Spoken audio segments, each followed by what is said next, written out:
The grand chandelier glittered like 1,000 tiny suns, lighting up the marble floor of the royal ballroom. Laughter echoed from every corner as elegantly dressed guests admired the centerpiece, a red satin gown displayed on a mannequin, its beauty impossible to ignore. Among them stood Amira, the maid, wearing her navy blue uniform and white apron, her hands trembling slightly as she adjusted a napkin tray. She wasn't supposed to be noticed, but that evening, she was. Karim Al-Fahad, one of the wealthiest bachelors in Dubai, was hosting a charity gala. Tall, confident, and charming, he had everything: money, power, and attention. His words carried weight, and when he spoke, people laughed, even when what he said wasn't kind.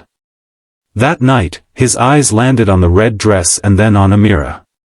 With a smirk, he said loud enough for everyone to hear, "If you fit into that dress, I'll marry you."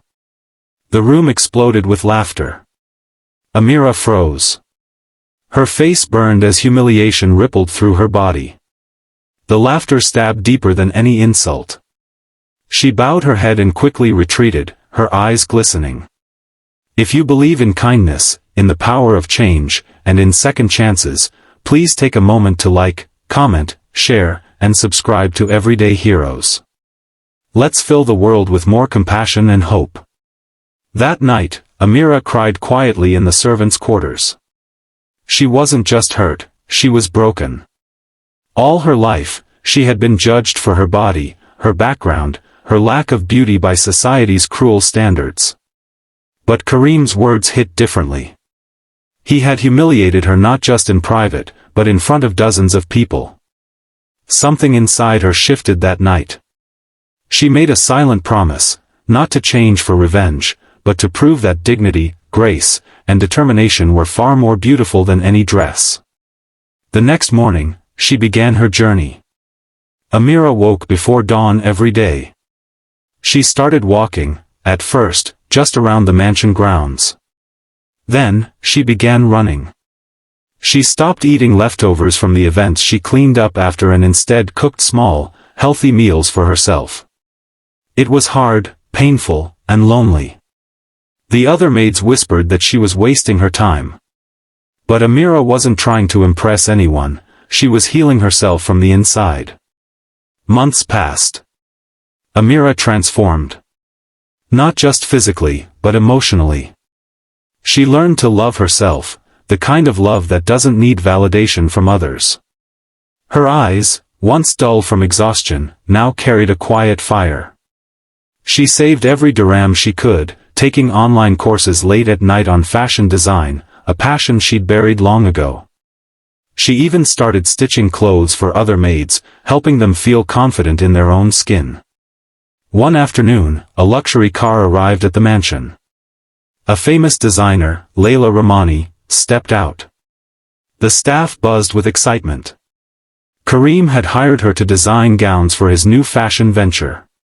Amira, now leaner and glowing with newfound confidence, helped carry fabrics to the ballroom, the same ballroom where she had once been mocked. Layla noticed her attention to detail, the way Amira touched the fabric with reverence. "You have a designer's hands," she said softly.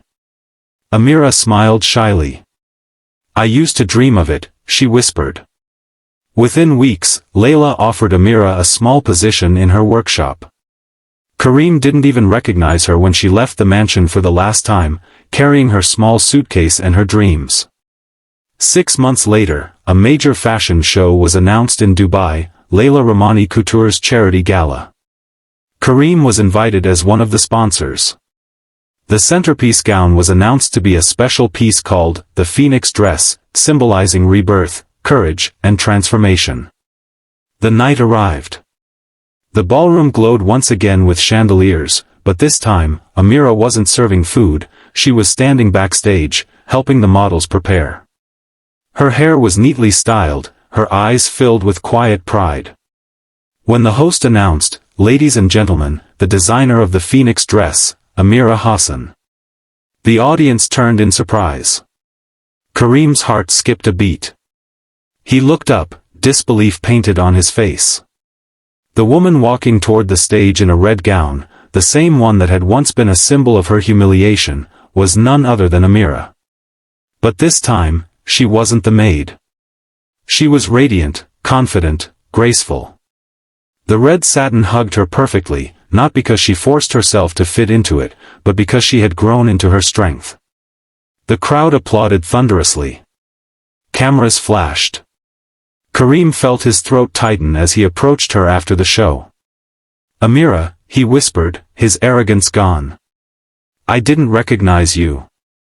She smiled gently. "That's because you never really looked," she replied.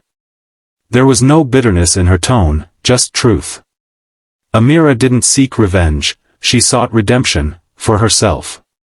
Her journey had been about proving that worth isn't measured by appearance, but by resilience and self-love. Karim, humbled and silent, offered a sincere apology. For the first time, he understood what true beauty was, not in perfection, but in perseverance. He offered to invest in her fashion line, not as an act of pity, but of respect. Months later, Amira's brand, Phoenix by Amira Hassan, became a symbol of empowerment for women everywhere.